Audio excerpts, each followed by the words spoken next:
Good morning everyone. देखिए last class हम discuss कर रहे थे fundamental force in our nature के अबाउट। और उस क्लास में हमने जाना था कि 4 फंडामेंटल फोर्स हमारे नेचर में एग्जिस्ट करते हैं, जिनमें फर्स्ट फंडामेंटल फोर्स आपका gravitational force, second fundamental force है electromagnetic force, third fundamental force था आपका स्ट्रॉन्ग फोर्स, और फोर्थ फंडामेंटल फोर्स था आपका वीक फोर्स। तो इन चारों फोर्स में से फर्स्ट फंडामेंटल फोर्स जो कि आपका ग्रेविटेशनल फोर्स था, उसको हम प्रीवियस क्लास में डिस्कस कर चुके थे और पूरी डिटेल स्टडी हमने वहाँ पे ग्रेविटेशनल फोर्स की थी। और आज हम सेकेंड फंडामेंटल फोर्स जो कि आपका इलेक्ट्रोमैग्नेटिक फोर्स है उसको डिस्कस करने वाले हैं।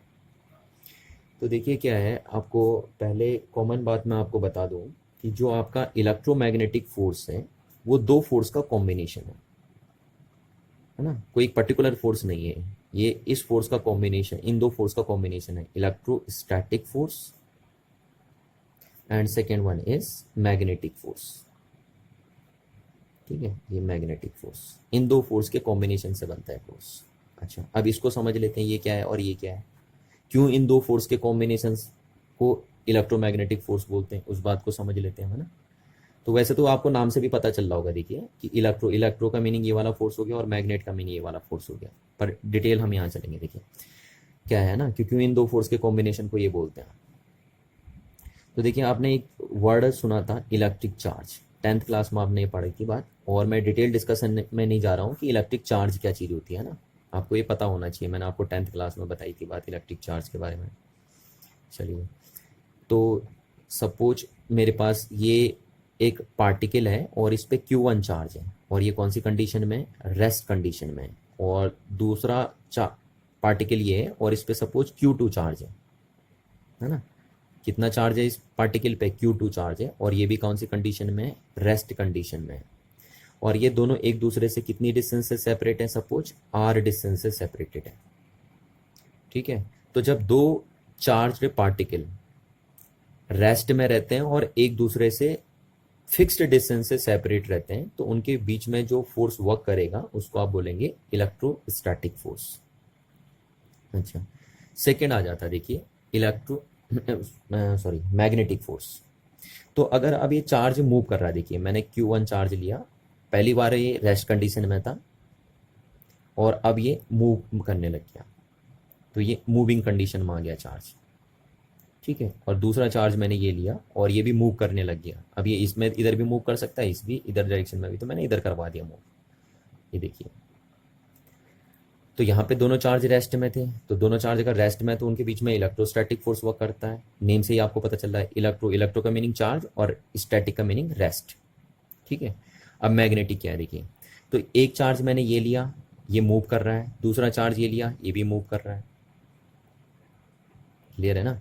और आपने देखिए एक चीज़ पढ़ी थी, ओरिस्टेड एक्सपेरिमेंट आपने पढ़ा था 10th क्लास में, और वहाँ पे आपने एक चीज़ देखी थी कि moving charge behaves like as a magnet, behaves like as a magnet. एक मूविंग चार्ज किसके जैसा बिहेव करता है, मैग्नेट जैसा बिहेव करता है। या आप ये भी बोल सकते हैं कि a current carrying conductor behaves like as a magnet, क्योंकि करंट कब बनती है, जब चार्ज मूव करता है तभी करंट बनती है ना। आपको पता है ना फॉर्मूला, करंट क्या है, flow of charge on a per unit time. तो आप ये बोल सकते हैं कि मूविंग चार्ज बिहेव करता है मैग्नेट जैसा, या आप बोल सकते हो कि current carrying conductor behaves like as a magnet. और ये बात आपने 10th क्लास के ओरिस्टेड एक्सपेरिमेंट में देखी हुई थी। तो चलिए, है ना। तो देखिए यहाँ पे क्या है, अगर एक चार्ज ये मूव कर रहा है तो ये किसके जैसा बिहेव करने लग जाएगा, मैग्नेट जैसा। और अगर ये चार्ज भी क्या कर रहा है, मूव कर रहा है, तो ये भी किसके जैसा बिहेव करने लग जाएगा, मैग्नेट जैसा। अब ये एक मैग्नेट है, ये एक मैग्नेट है, तो दो मैग्नेट्स के बीच में कौन सा फोर्स वर्क करेगा, मैग्नेटिक फोर्स वर्क करेगा। क्लियर है ना बात। तो जब दो चार्जेस मूव करते हैं तो उनके बीच में जो फोर्स वर्क करता है उसको आप बोलते हैं मैग्नेटिक फोर्स, और जब दोनों चार्जेस रेस्ट में होते हैं तो उनके बीच में जो फोर्स वर्क करता है उसको आप बोलते हैं इलेक्ट्रोस्टैटिक फोर्स। अच्छा, अब आप उसको इलेक्ट्रोमैग्नेटिक फोर्स कब बोलेंगे, है ना, इन दोनों को कंबाइन करके आप इलेक्ट्रोमैग्नेटिक फोर्स कब बोलेंगे, तो उसको भी हम बता देते हैं। देखिए आपको अब क्या है ना, ये देखिए ये चार्ज क्या कर रहा है, एसिलरेट कर रहा है, क्या कर रहा है, एसिलरेट, है ना। और ये दूसरा चार्ज है, ये भी क्या कर रहा है, एसिलरेट कर रहा है। ठीक है, यहाँ पे सिर्फ मूव कर रहे थे, यहाँ पे मूव के साथ क्या कर रहा है, वो एसिलरेट भी कर रहा है, यानी अपनी वेलोसिटी में चेंजेस ला रहे हैं। तो अगर जब दो चार्जेस एसिलरेट करते हैं, ठीक है, सिर्फ मूव नहीं करना है, उनको एसिलरेट भी करना है, तो जब दो चार्जेस एसिलरेट करते हैं तो तब उनके बीच में जो फोर्स लगता है वो इलेक्ट्रिक फोर्स भी लगता है और मैग्नेटिक फोर्स भी लगता है। समझ रहे हैं ना इस बात को, कि जब दोनों चार्ज क्या करेंगे, एसिलरेट करेंगे, तो तब उनके बीच में दोनों फोर्स वर्क करते हैं, इलेक्ट्रोस्टैटिक फोर्स भी वर्क करता है और मैग्नेटिक फोर्स भी वर्क करता है, और तब हम उन दोनों को कंबाइन करके क्या बोल देते हैं, इलेक्ट्रोमैग्नेटिक फोर्स बोल देते हैं। यानी electromagnetic force is that force which works between to accelerated charge. जब दो चार्जेस एसिलरेट करेंगे तो उनके बीच में जो फोर्स वर्क करेगा उसको आप बोल देंगे इलेक्ट्रोमैग्नेटिक फोर्स। ठीक है, और आपने एक चीज देखी भी है यहाँ पे, जो मैं बार बार आपसे बात कर रहा हूँ, कि since charges show both electric and magnetic effect, है ना, चार्ज इलेक्ट्रिक इफेक्ट भी दिखाते हैं, मैग्नेटिक इफेक्ट भी दिखाते हैं, and hence the force between the charges is known as electromagnetic force. Clear है ना इतनी बात? चलिए, अब इलेक्ट्रोमैग्नेटिक फोर्स को डिटेल से समझने के लिए हम किसी एक को समझ लेते हैं, क्योंकि अगर आपको इलेक्ट्रोस्टैटिक फोर्स भी समझ में आता है तो आपको इलेक्ट्रोमैग्नेटिक फोर्स इजीली समझ में आ जाएगा ना। जो कैरेक्टरिस्टिक इलेक्ट्रोस्टैटिक फोर्स की होती हैं वही कैरेक्टरिस्टिक इलेक्ट्रोमैग्नेटिक फोर्स की भी होती हैं। तो हम इलेक्ट्रोमैग्नेटिक फोर्स को समझने के लिए सिर्फ इलेक्ट्रोस्टैटिक फोर्स को डील कर लेते हैं। तो देखिए यहाँ पे मैंने लिख दिया इलेक्ट्रोस्टैटिक फोर्स। ठीक, तो सपोज ये चार्ज है Q1 और कहाँ पे है, रेस्ट में, और ये एक चार्ज है दूसरा, एक चार्ज पार्टिकल है ना, जिस पे चार्ज है Q1 और रेस्ट में, और दूसरा एक चार्ज पार्टिकल है जिस पे चार्ज है Q2 और वो भी कहाँ है, रेस्ट में, और दोनों एक दूसरे से r डिस्टेंस से सेपरेटेड है। तो हम क्या बोलेंगे, देखिए हम बोलते हैं कि electrostatic force is that force which works between two point charges when they are in rest and separated by a fixed distance.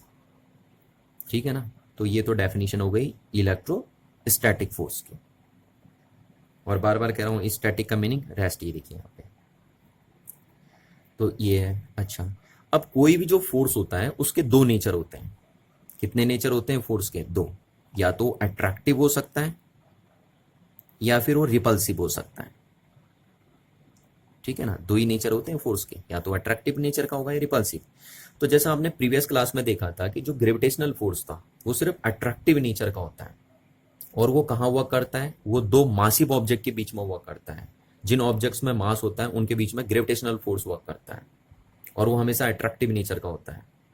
जबकि जो इलेक्ट्रोस्टैटिक फोर्स होता है वो दो चार्ज बॉडी के बीच में वर्क करता है। किनके बीच में वर्क करता है? दो चार्ज बॉडी।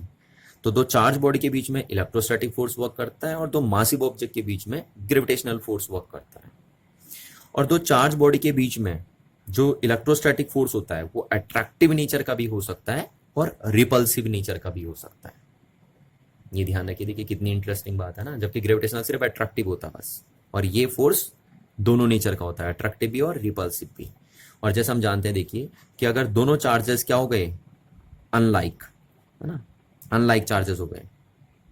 अगर एक चार्ज पॉजिटिव हो गया, सपोज ये पॉजिटिव हो गया पहला चार्ज, और दूसरा नेगेटिव हो गया, तो तब इनके बीच में जो इलेक्ट्रोस्टैटिक फोर्स वर्क करेगा वो अट्रैक्टिव नेचर का होगा। और अगर दोनों चार्जेस सेम नेचर के हो गए,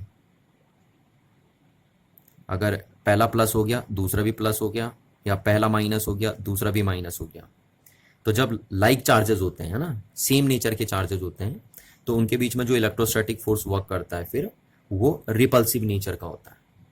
ठीक है ना, ये चीज आपको समझनी है। जैसा आप बोलते भी हैं कि like charges repel to each other while unlike charges are attract to each other. तो इसलिए इलेक्ट्रोस्टैटिक फोर्स के कितने नेचर होते हैं? दो नेचर होते हैं। और कब उनका नेचर अट्रैक्टिव होता है? जब चार्जेस अनलाइक होते हैं। और कब इलेक्ट्रोस्टैटिक फोर्स का नेचर रिपल्सिव होता है? जब चार्जेस लाइक होते हैं। चलिए, अब दो चार्जेस अगर रेस्ट में होते हैं और एक फिक्स डिस्टेंस से सेपरेट रहते हैं, तो उनके बीच में इलेक्ट्रोस्टैटिक फोर्स कितना लगेगा, उसका अमाउंट क्या होगा, है ना, उसको हम कैसे कैलकुलेट करेंगे, तो उसको आप देखते हैं हम, है ना। अच्छा, ये पहली बात मैं आपको बता दूं कि दोनों चार्ज जब रेस्ट में रखें तो इनके बीच का जो मीडियम है वो वैक्यूम है अभी। हाँ, ये ध्यान रखना है यहाँ पे, वैक्यूम है। इन दोनों चार्जेस के बीच का जो मीडियम है वो कौन सा है? वैक्यूम है। तो अब यहाँ से हम कैलकुलेट करते हैं कि इन दो चार्जेस के बीच में जो इलेक्ट्रोस्टैटिक फोर्स वर्क करेगा उसकी वैल्यू कितनी होगी। तो यहाँ से आप बोल सकते हैं the electrostatic force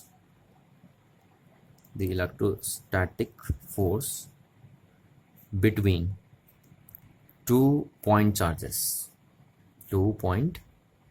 charges is, तो पहला देखिए क्या है ना, इन दो चार्ज बॉडी के बीच में जो इलेक्ट्रोस्टैटिक फोर्स करेगा वर्क। अच्छा, वो किस नेचर का होगा? तो यहाँ पे हमने दोनों चार्ज पॉजिटिव लिए हैं तो वो रिपल्सिव नेचर का होने वाला है वो इलेक्ट्रोस्टैटिक फोर्स। ठीक है, अगर एक प्लस लेते एक माइनस लेते तो फिर वो अट्रैक्टिव नेचर का होता। तो कितना होता है देखिए, the electrostatic force between two point charges is, ये क्या है? इलेक्ट्रोस्टैटिक फोर्स, और ये होगा directly proportional to the product of their charges.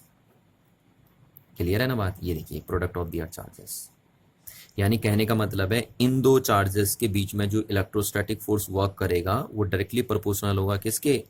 Product of their charges.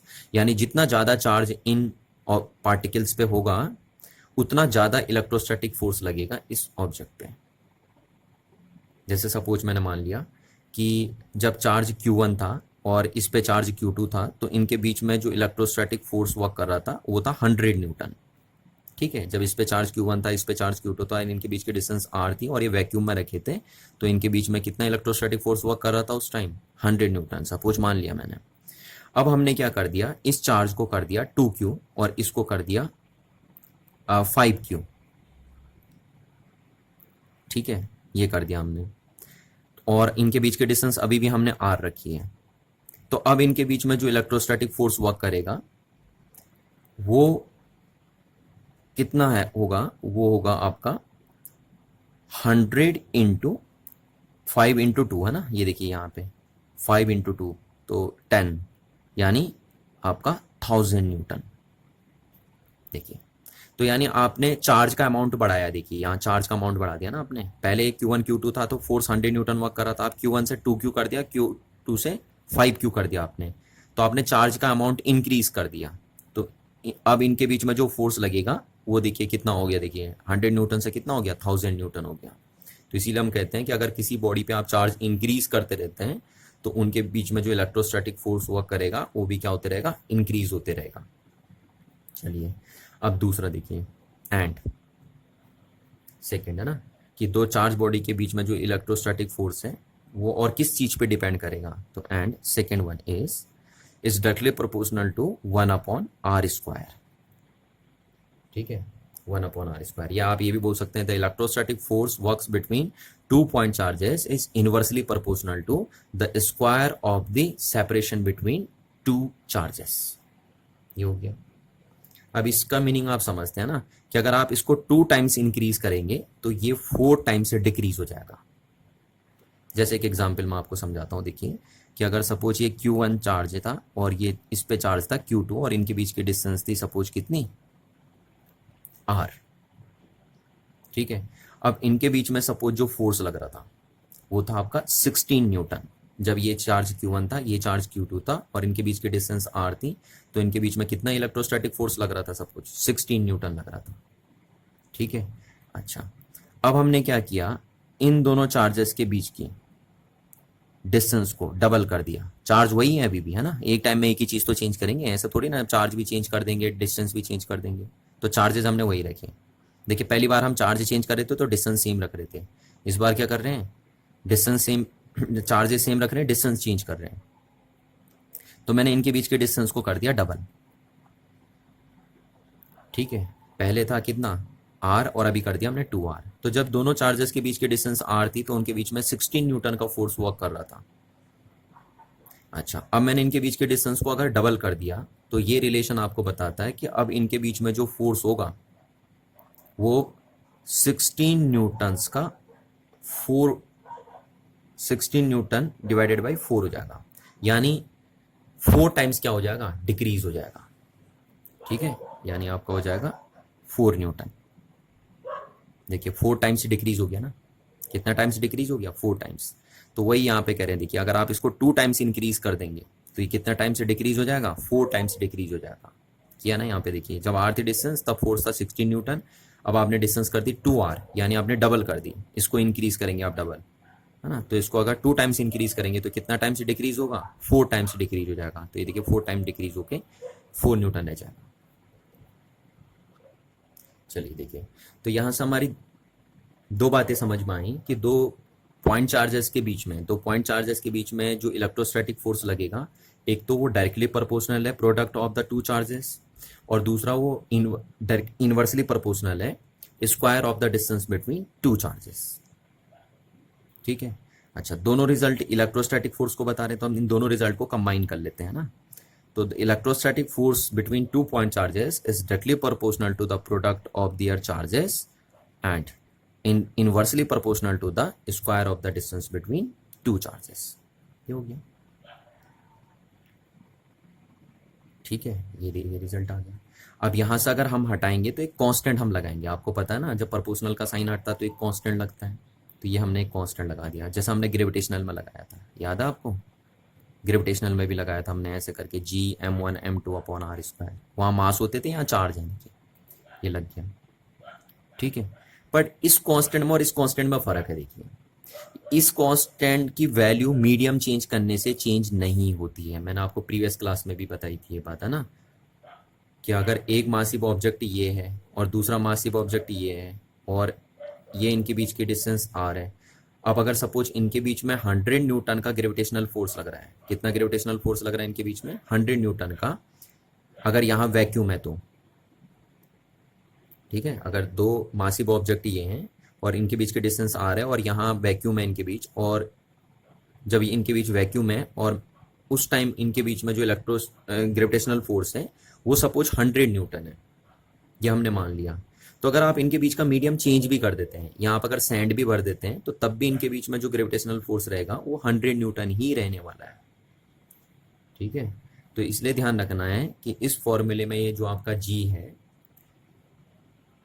ये कभी भी क्या नहीं करेगा, ये कभी भी medium between two massive object पे डिपेंड नहीं करता है, जबकि इस फॉर्मूले में जो ये कांस्टेंट है ये मीडियम चेंज करने से चेंज हो जाएगा। यानी अगर दो चार्जेस ये हैं और इनके बीच में मीडियम कौन सा है, वैक्यूम है, तो इस के की वैल्यू कुछ और होगी, और अगर यहाँ पे हम वाटर रख देंगे तो इसकी वैल्यू कुछ और आ जाएगी आपकी।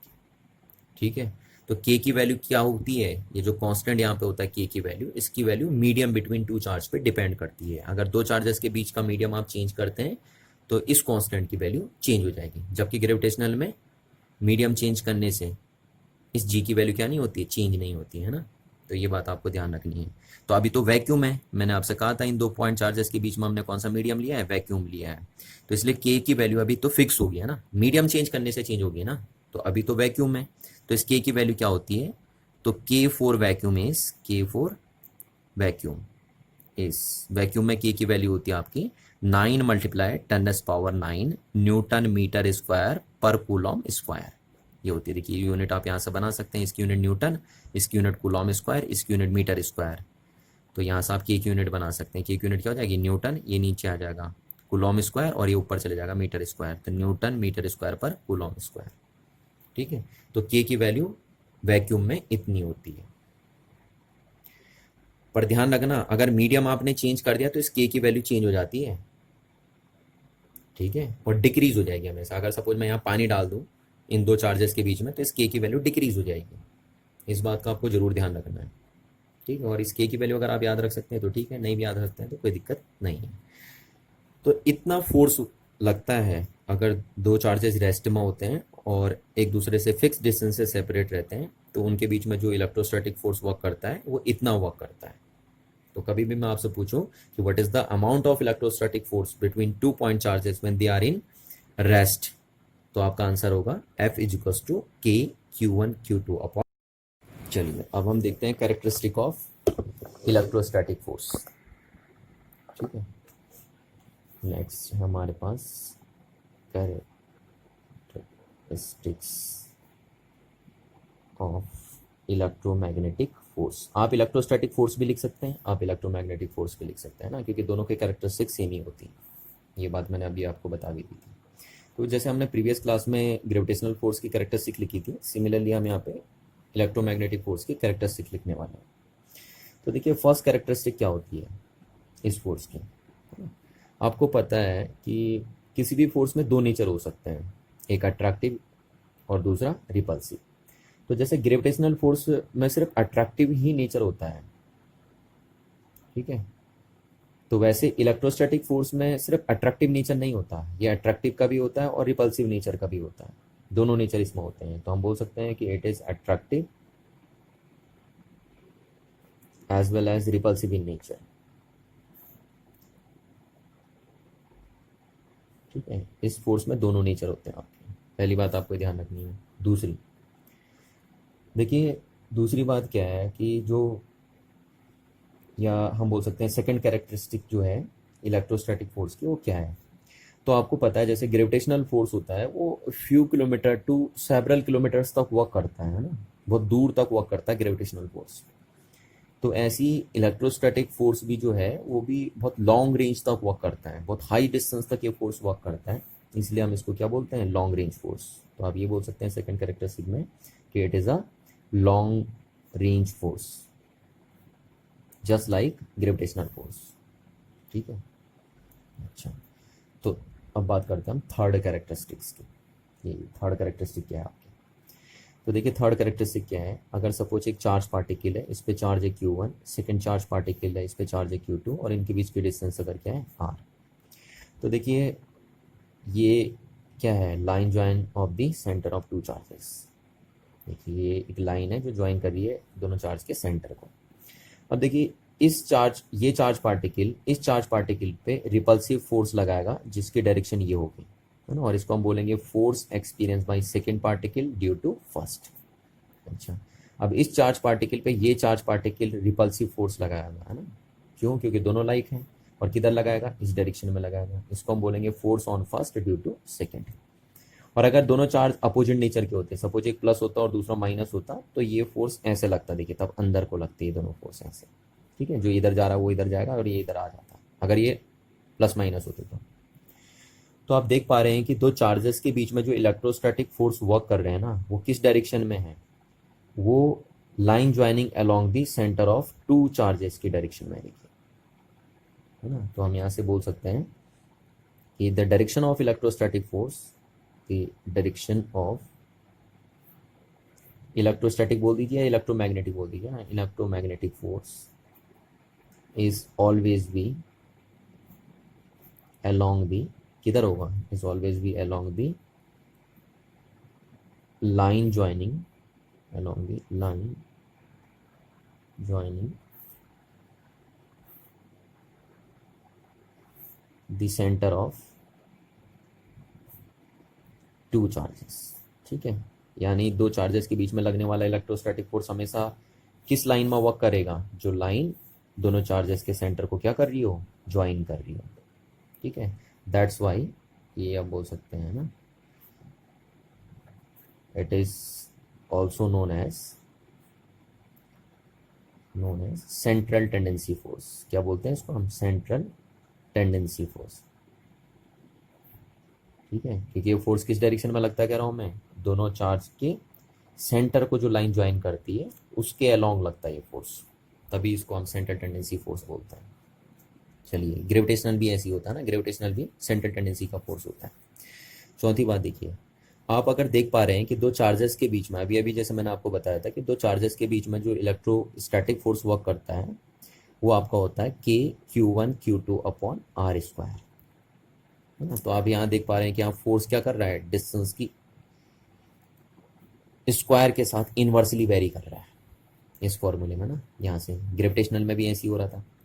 तो जो भी फोर्स डिस्टेंस की स्क्वायर के साथ इनवर्सली वेरी होते हैं उन फोर्सेस को हम बोलते हैं कि ये फोर्स इनवर्स स्क्वायर लॉ को फॉलो कर रहे हैं। तो आप ये बोल सकते हैं कि it obeys inverse square law, inverse square law, ये देखिए इनवर्स है और स्क्वायर है ना, तो इनवर्स स्क्वायर लॉ को ये फॉलो करते हुए चल रहा है। चलिए, अच्छा यहाँ पे एक चीज़ आप देख पा रहे हैं, देखिए यहाँ पे सपोज फर्स्ट पार्टिकल पे ये इस पार्टिकल पे ये वाला पार्टिकल सपोज 100 न्यूटन का फोर्स लगा रहा है ना, वो आप यहाँ से कैलकुलेट कर सकते हैं इस फॉर्मूले से। तो आप मेरे को एक बात बताइए, सेकेंड पार्टिकल पे कितना फोर्स लगाएगा फिर फर्स्ट पार्टिकल? वो भी इतना ही लगाएगा, सेम लगाएगा 100 न्यूटन, वो भी इसी फॉर्मूले से कैलकुलेट होगा, है ना। क्योंकि ये फोर्स क्या है, कि वो फोर्स है जो दो चार्जेस के बीच में वर्क करता है। तो ये दोनों चार्ज एक दूसरे पे इक्वल फोर्स लगाते हैं और बट अपोजिट डायरेक्शन में। देखिए डायरेक्शन अपोजिट है इनके, है ना। और अगर ये अनलाइक होते हैं तब भी अपोजिट डायरेक्शन होती है, ऐसे होती है ना, ऐसे डायरेक्शन होती है तब भी। तो ये दोनों फोर्स यानी जो इलेक्ट्रोस्टैटिक फोर्स लग रहे हैं इन दोनों पे, वो इक्वल इन मैग्नीट्यूड है और अपोजिट इन डायरेक्शन। तो क्या हम इन्हें एक्शन रिएक्शन फोर्स बोल सकते हैं? यस, बिल्कुल बोल सकते हैं ना। ये एक्शन हो गया तो ये रिएक्शन हो गया, क्योंकि action reaction force equal in magnitude होते हैं और अपोजिट इन डायरेक्शन होते हैं। तो यहाँ से हम बोल सकते हैं कि जो इलेक्ट्रोस्टैटिक फोर्स है वो न्यूटन थर्ड लॉ को भी क्या करता है, फॉलो करता है ना। तो न्यूटन थर्ड लॉ भी यहाँ अच्छे ढंग से होल्ड होता है इलेक्ट्रोस्टैटिक फोर्स में। चलिए हम नेक्स्ट बात कर लेते हैं, हम फिफ्थ। ठीक, फिफ्थ कैरेक्टरिस्टिक क्या है, देखिए ना। आपको एक चीज़ पता है कि ग्रेविटेशनल फोर्स वर्क करता है दो मासिव ऑब्जेक्ट के बीच में, और इलेक्ट्रोस्टैटिक फोर्स वर्क करता है दो चार्ज ऑब्जेक्ट के बीच में, है ना। जिन ऑब्जेक्ट्स में चार्ज होता है वहाँ इलेक्ट्रोस्टैटिक फोर्स वर्क करता है, और जिन ऑब्जेक्ट्स में मास होता है उन ऑब्जेक्ट्स में ग्रेविटेशनल फोर्स वर्क करता है। अच्छा, अब अगर सपोज बॉडी में चार्ज भी हो मास भी हो, देखिए जिस बॉडी में मास होता है उसमें जरूरी नहीं है कि चार्ज हो ही हो, है ना। पर जिस बॉडी में चार्ज होता है डेफिनेटली उसमें मास होगा ही होगा, क्योंकि चार्ज उसी बॉडी में आता है जिस बॉडी में मास हो। तो चलिए अगर देखिए दोनों चीज़ें हों, अगर किसी बॉडी में चार्ज भी है मास भी है, तो उनके बीच में कौन सा फोर्स वर्क करेगा उसके बारे में बात कर लेते हैं, है ना। तो सपोज ये एक प्रोटॉन है, देखिए अब प्रोटॉन पे चार्ज आपको पता है, प्रोटॉन पे कितना चार्ज होता है, जो चार्ज है प्रोटॉन पे होता है 1.6 मल्टीप्लाई 10⁻⁹ कूलॉम, और जो मास होता है प्रोटॉन का होता है आपका 1.67 मल्टीप्लाई 10⁻27 kg। ये प्रोटॉन का चार्ज है, प्रोटॉन का मास है। तो एक प्रोटॉन ये है, दूसरा प्रोटॉन मैंने ये ले लिया, ठीक है, और इस पे चार्ज है सपोज क्या इतना होता ही है 10⁻⁹ कूलॉम, इतना चार्ज है इस प्रोटॉन पे, और मास इस प्रोटॉन का है 1.67 मल्टीप्लाई 10⁻⁻27 kg। तो ये दो प्रोटॉन है मेरे पास। अच्छा, अब इन दोनों प्रोटॉन के बीच के डिस्टेंस सपोज मैंने ले ली आर। अब ये आर कुछ भी हो सकते हैं, 1 सेंटीमीटर 1 मिलीमीटर, जो भी आपको लेनी है। तो ये दो प्रोटॉन है एक दूसरे से फिक्स डिस्टेंस पे। तो अगर इनके बीच में मैं ग्रेविटेशनल फोर्स कैलकुलेट करूं इस फॉर्मूले से, जी m1 m2 upon r square फॉर्मूले से, आप जी की वैल्यू फिक्स है, m की वैल्यू ये रखिए, m2 की वैल्यू ये रखिए, और r की वैल्यू कुछ भी हो सकती है, जो आपको लेनी हो वो आप ले सकते हैं। तो इनके बीच में ये ग्रेविटेशनल फोर्स आप कैलकुलेट कर लेंगे। सपोज मैंने माना ये अभी 1 न्यूटन आ गया, कितना आ गया 1 न्यूटन, है ना। ये मैं आपको एक एग्जाम्पल दे रहा हूँ कि 1 न्यूटन आया, बाकी आने को तो अलग अलग कुछ भी आ सकता है ना, सिचुएशन बताएंगे। चलिए अच्छा, अब इन दोनों, क्योंकि देखिए प्रोटॉन पे क्या होता है, चार्ज भी होता है ना, तो इनके बीच में इलेक्ट्रोस्टैटिक फोर्स भी वर्क करेगा। चलिए, तो उस इलेक्ट्रोस्टैटिक फोर्स की वैल्यू कितनी होगी, तो उसको हम इस फॉर्मूले से कैलकुलेट करेंगे, ठीक है, के Q1 Q2 upon r square. ये इलेक्ट्रोस्टैटिक फोर्स होगा किनके बीच में, इन दो प्रोटॉन्स के बीच में, क्योंकि इन दोनों प्रोटॉनों पे चार्ज है तो इनके बीच में इलेक्ट्रोस्टैटिक फोर्स भी वर्क करेगा। उसको आप इस फॉर्मूले से कैलकुलेट कर सकते हैं, जहाँ पे के फिक्स है, Q1 की वैल्यू इतनी रखिए, Q2 की वैल्यू इतनी रखिए, और आर की वैल्यू रखिए। तो अगर इसकी वैल्यू सपोज 1 न्यूटन आई है, तो मैं आपसे कह रहा हूँ कि जो इनके बीच में इलेक्ट्रोस्टैटिक फोर्स आएगा ना, वो आएगा 10⁻36 न्यूटन। अगर ये 1 न्यूटन आया है तो ये कितना आएगा 10⁻36 न्यूटन आ जाएगा। आप ट्राई करके देख सकते हैं लेकिन, ठीक है। तो यहाँ से हम बोलेंगे कि जो इलेक्ट्रोस्टैटिक फोर्स वर्क कर रहा है दो प्रोटॉन्स के बीच में, वो ग्रेविटेशनल फोर्स के कंपैरिजन में, है ना, ग्रेविटेशनल फोर्स के कंपैरिजन में 10⁻36 टाइम्स हैवियर है, या 10⁻36 टाइम्स क्या है, स्ट्रॉन्गर है, ठीक है। तो इस बात का ध्यान रखना कि दो प्रोटॉन्स के बीच में जो इलेक्ट्रोस्टैटिक फोर्स वर्क करता है वो 10⁻36 टाइम्स स्ट्रॉन्गर होता है as compared to the gravitational force between two protons के कंपैरिजन।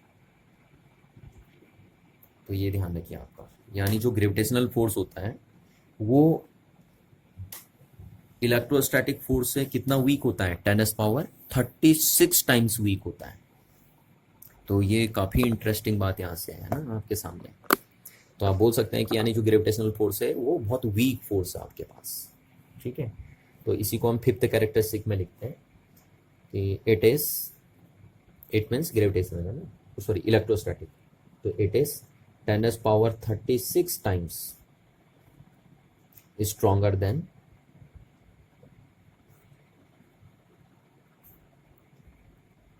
ग्रेविटेशनल फोर्स, ठीक है। ग्रेविटेशनल फोर्स से इतना ज़्यादा स्ट्रॉन्गर होता है फोर्स, कौन सा, आपका इलेक्ट्रोमैग्नेटिक फोर्स। तो ये बात आप ध्यान रखिए। तो यहाँ पे जब हम बोलते हैं ना कि इन दो प्रोटॉन्स के बीच में कौन सा फोर्स वर्क कर रहा है, तो अब हम बोलते हैं इलेक्ट्रोस्टैटिक फोर्स वर्क कर रहा है। ऐसा नहीं है कि यहाँ ग्रेविटेशनल फोर्स वर्क नहीं कर रहा है, पढ़ो, क्योंकि उस ग्रेविटेशनल फोर्स की वैल्यू क्या है, बहुत ही वीक है as compared to electromagnetic force. तो इसलिए हम बोलते हैं कि इनके बीच में इलेक्ट्रोमैग्नेटिक ये फोर्स वर्क कर रहा है, ठीक है। चलिए अब नेक्स्ट प्रॉपर्टी को डील करते हैं। नेक्स्ट प्रॉपर्टी देखिए क्या है, सिक्स प्रॉपर्टी है ना, कि जो इलेक्ट्रोस्टैटिक फोर्स होता है आपका वो कंजर्वेटिव नेचर का होता है। अभी कंजर्वेटिव नेचर क्या है ये मैं आपको प्रीवियस क्लास में डिस्कस करवा चुका हूँ, है ना, बार बार हम उसको डिस्कस नहीं करेंगे यहाँ पे। तो it is conservative force, conservative force, ये कंजर्वेटिव फोर्स होता है आपका, ठीक है। चलिए next discussion, next property, seventh property, ठीक है। अच्छा, सेवंथ प्रॉपर्टी क्या है, देखिए, अगर दो चार्ज बॉडी आपके पास है ना, एक चार्ज बॉडी Q1 है, दूसरी चार्ज बॉडी क्या है, Q2 है, तो इनके बीच में अगर सपोज डिस्टेंस R है और इनके बीच में जो फोर्स लग रहा है, अगर सपोज वो 100 न्यूटन है, कितना न्यूटन है, 100 न्यूटन। अगर ये वैक्यूम में रखें तो कहाँ रखें, सपोज वैक्यूम में, ठीक है। तो अगर दो चार्ज बॉडी हैं, उनके बीच के डिस्टेंस R है और वो वैक्यूम में रखें, तो मैंने माना उनके बीच में सपोज फोर्स है कितना, 100 न्यूटन। अब अगर क्या कर दूं मैं, इनके बीच का मीडियम चेंज कर दूं, यहाँ मैं मीडियम चेंज कर दूं, ठीक है। वैक्यूम से मैंने यहाँ जैसे सपोज पानी डाल दिया, कुछ भी है ना, पानी डाल दिया, सैंड डाल दी, तो इनके बीच में जो अब फोर्स होगा वो चेंज हो जाएगा, ठीक है। वो 100 न्यूटन से कम हो जाएगा। अब कितना कम होगा वो हम नहीं बता सकते, बट फिलहाल कुछ फ्रैक्शन से वो कम हो जाएगा।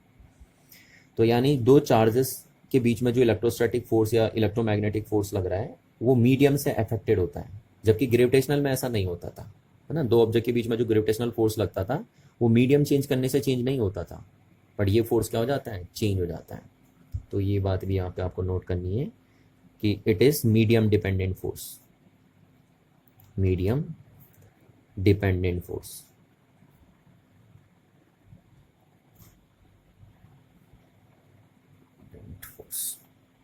ठीक है। ये मीडियम डिपेंडेंट फोर्स होता है।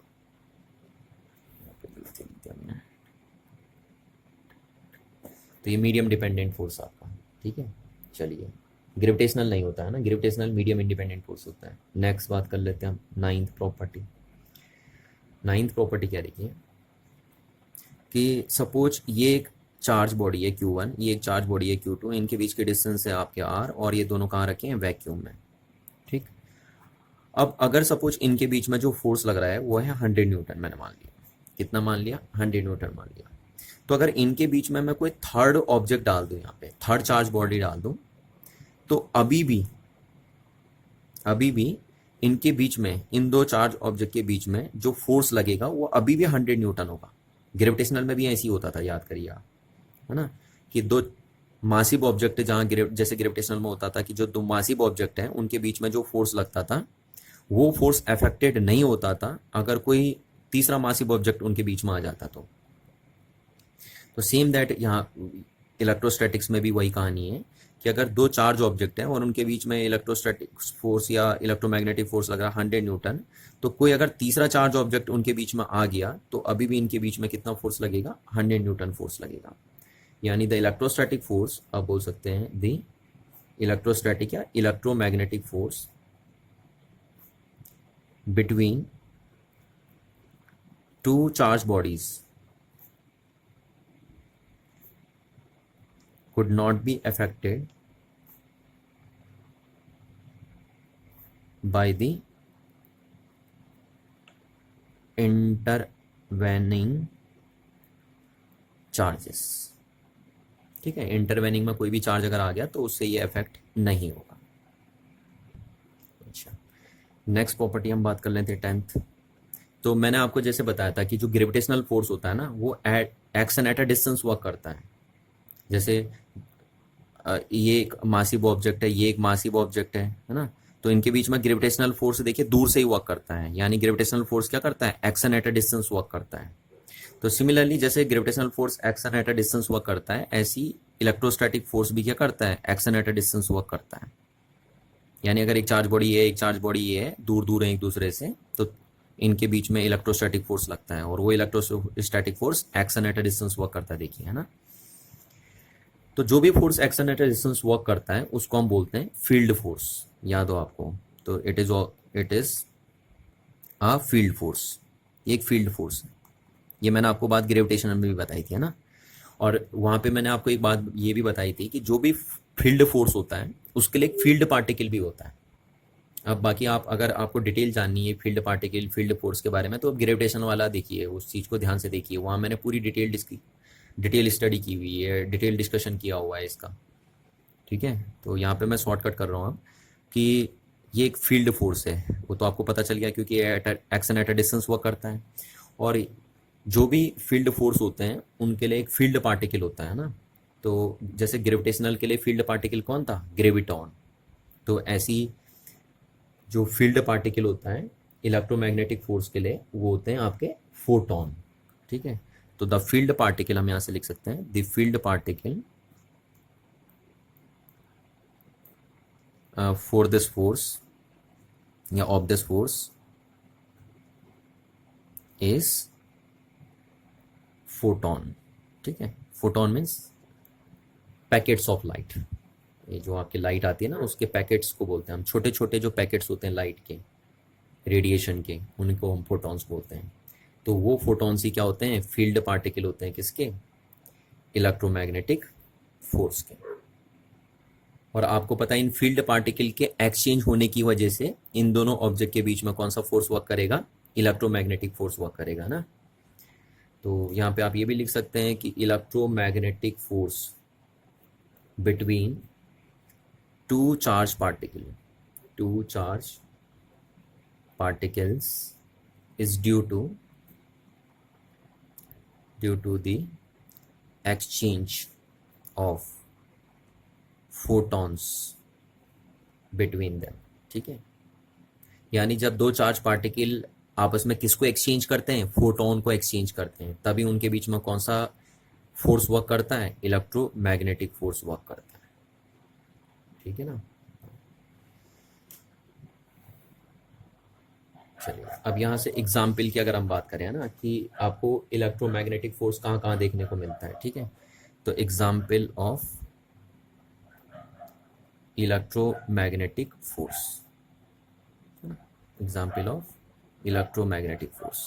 अब इसके एग्जाम्पल हम ले लेते हैं। देखिए, तो पहला एग्जाम्पल क्या है, आपको पता है ना कि देखिए ये न्यूक्लियस होता है और न्यूक्लियस के अराउंड ये इलेक्ट्रॉन रिवॉल्व करते हैं। देखा है ना आपने एटम का स्ट्रक्चर, ये ऐसे 8th-9th क्लास में आपने पढ़ा होगा कि एटम का स्ट्रक्चर जो होता है, एटम में सारा पॉजिटिव चार्ज उसके न्यूक्लियस में बंद होता है और इलेक्ट्रॉन ये कंटिन्यूसली रिवॉल्व करते रहते हैं न्यूक्लियस के अराउंड। तो ये जो प्रोटॉन यानी न्यूक्लियस और ये इलेक्ट्रॉन के बीच में जो फोर्स लगता है ना वो इलेक्ट्रोमैग्नेटिक ही फोर्स होता है। तो ये जो इलेक्ट्रॉन मोशन कर पा रहे हैं किसके अराउंड में, न्यूक्लियस के अराउंड में, वो किसकी वजह से कर पा रहे हैं, इलेक्ट्रोमैग्नेटिक फोर्स की वजह से ही कर पा रहे हैं। ठीक है, इस बात को आपको ध्यान रखना है। तो आप बोल सकते हैं कि पहला एग्जाम्पल क्या है, the motion of an electron around the nucleus in an atom is due to electromagnetic force. चलिए ये तो पहला एग्जाम्पल हो गया। दूसरा एग्जाम्पल हमारे पास में क्या है, देखिए आपने देखा होगा ना कि ये जो एटम है ये आपस में कंबाइन होते हैं ऐसे करके और क्या फॉर्म करते हैं, मॉलिक्यूल फॉर्म करते हैं। ठीक है, तो जब भी एटम्स कंबाइन होते हैं या मॉलिक्यूल्स कंबाइन होते हैं तो उनके कंबाइन होने के लिए जो फोर्स रिस्पॉन्सिबल होता है वो इलेक्ट्रोमैग्नेटिक ही फोर्स होता है। तो आप सेकंड एग्जांपल में बोल सकते हैं कि when two or more than two atoms are held together due to electromagnetic force and to form a molecule। Clear, तो ये आपका सेकंड एग्जांपल है किसका, इलेक्ट्रोमैग्नेटिक फोर्स का। Now the third one example is, third example आपको ध्यान रखना है कि जितने भी मॉलिक्यूल्स और मॉलिक्यूल्स और एटम्स होते हैं जो मैटर का फॉर्मेशन करते हैं, वो सब इलेक्ट्रोमैग्नेटिक फोर्स की वजह से ही क्या कहते हैं, कंबाइन करते हैं या एक साथ अटैच रहते हैं। तो आप बोल सकते हैं the atoms and molecules form a matter due to electromagnetic force. चलिए नेक्स्ट फोर्थ एग्जाम्पल की अगर हम बात करें तो फोर्थ एग्जाम्पल क्या है, जैसे आपने सुना होगा ना फ्रिक्शनल फोर्स, सुना है? अभी अभी नहीं सुने तो आप 11 में सुन लोगे। फ्रिक्शनल फोर्स, विस्कस फोर्स, ये पानी में होता है, विस्कस फोर्स आपको देखने को मिलेगा, है ना। टेंशन, टेंशन, ये सब इलेक्ट्रोमैग्नेटिक फोर्स ही होता है। ठीक है, मैंने आपको पहले भी कहा था ना कि ये जो फंडामेंटल फोर्स हैं ये सबके फादर हैं, जितने भी फोर्स बनेंगे वो इन्हीं से बनेंगे। तो ये जो इलेक्ट्रोस्टैटिक फोर्स है, विस्कस फोर्स है, टेंशन फोर्स है, एडेसिव फोर्स है, कोहेसिव फोर्सेस हैं, ये सब किसके एग्जाम्पल हैं? इलेक्ट्रोमैग्नेटिक फोर्स के ही एग्जाम्पल हैं। ये सब इलेक्ट्रोमैग्नेटिक फोर्स ही हैं। चलिए तो यहाँ पे ख़त्म करते हैं इस लेक्चर को, और नेक्स्ट क्लास हम बात करेंगे स्ट्रॉन्ग एंड वीक फोर्स की। ठीक है, तो ठीक है, आई होप आपको इतनी बात समझ में आई होगी। Thank you.